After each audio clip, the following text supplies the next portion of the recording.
This video is concerning this firearm. It's the one that was on the set of the movie Rust during the incident.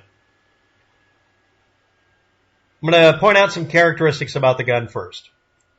Number one, we have a screw here that is primarily to act as a fulcrum for the hammer. We're just going to call it the hammer. It's got other characteristics too.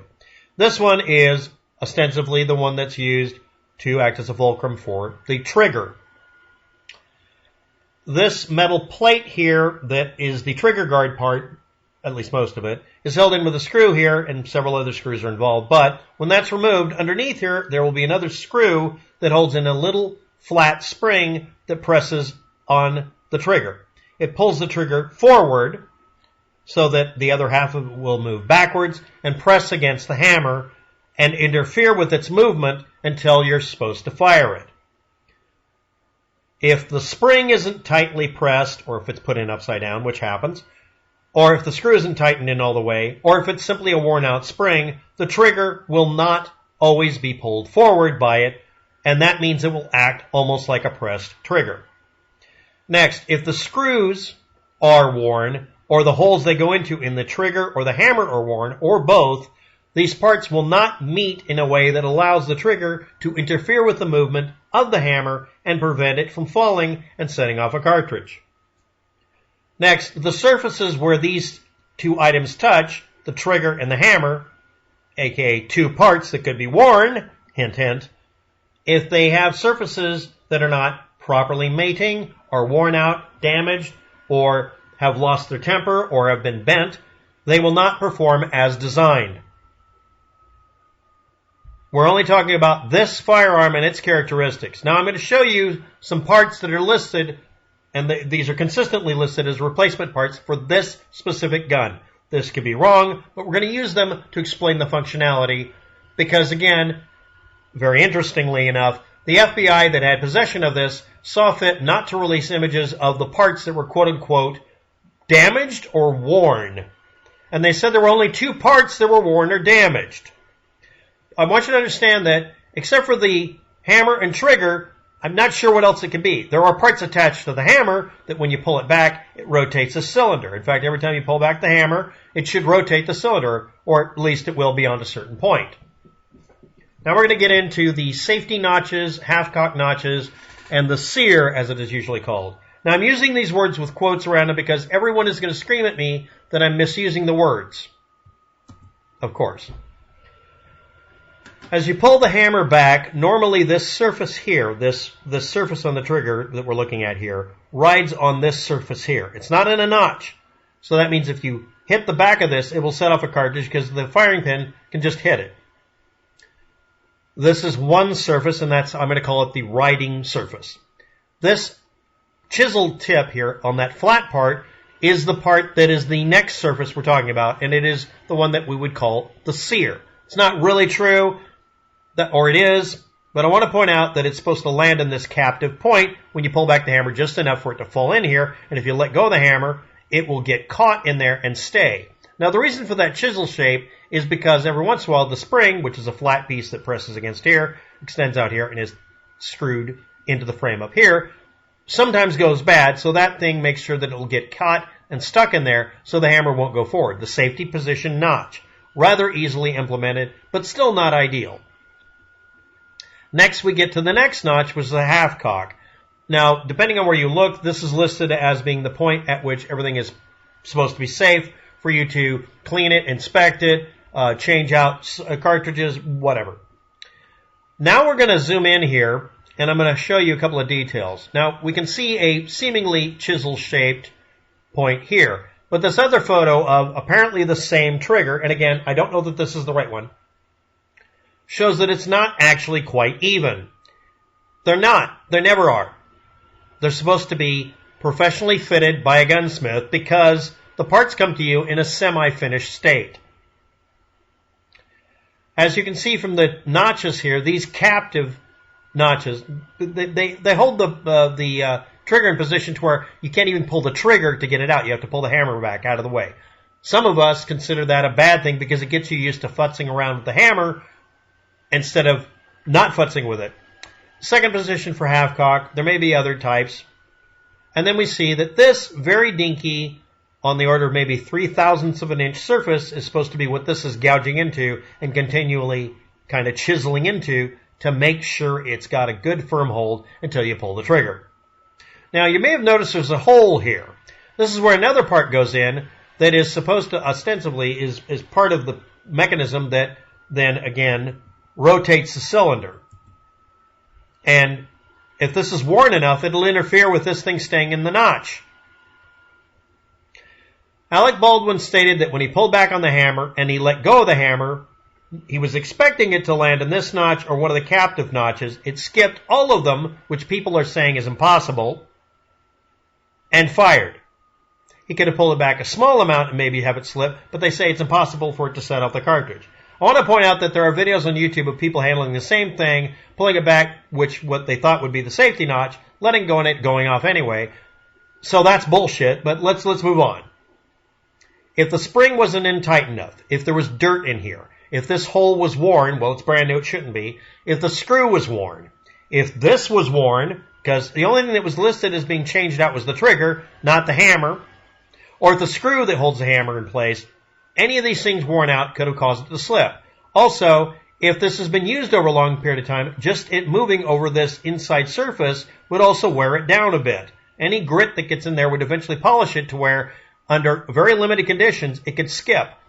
Now, again, if this really dinky notch you can barely see got damaged at all, it would skip over that and for a very brief period of time, maybe 1/100th of a second, would fly past it.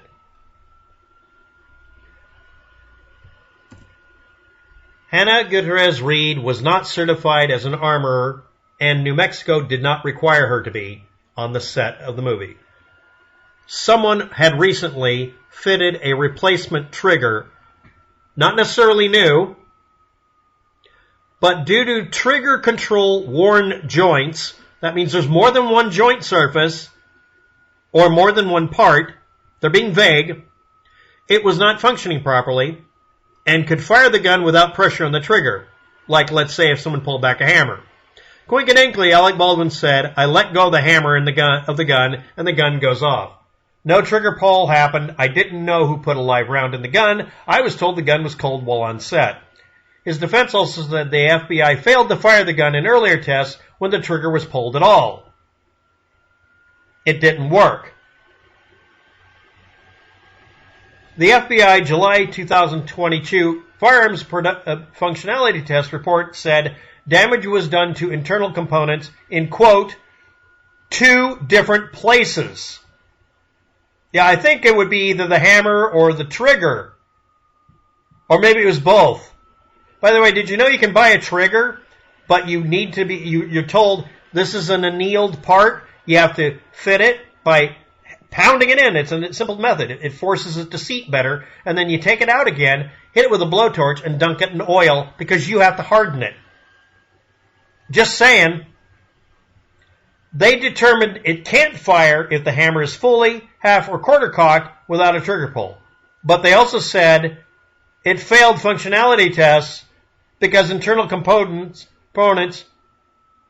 were damaged at 2 different places. And again, it says up here, worn joints. And it also said that, they had trouble making it fire at all. It fired without a trigger pull if it was not cocked and the hammer struck over a live round. Okay. All of these assume that the parts were in perfect working order, and everybody's gone under those assumptions on YouTube videos. But again, emphasis added, the FBI was doing this with parts they acknowledged were either worn, damaged, or broken in, quote, 2 places. A part damaged in 2 places. Okay, let's back it up a bit. Was it the spring surface? 2 places on the trigger? Was it 2 places on here? Was it just both parts bad? All of them are assuming it's in working order. Everybody's yelling at that, the guy who impersonated Donald Trump and made him look like a fool for years has to be guilty because the gun couldn't possibly be at fault because reasons?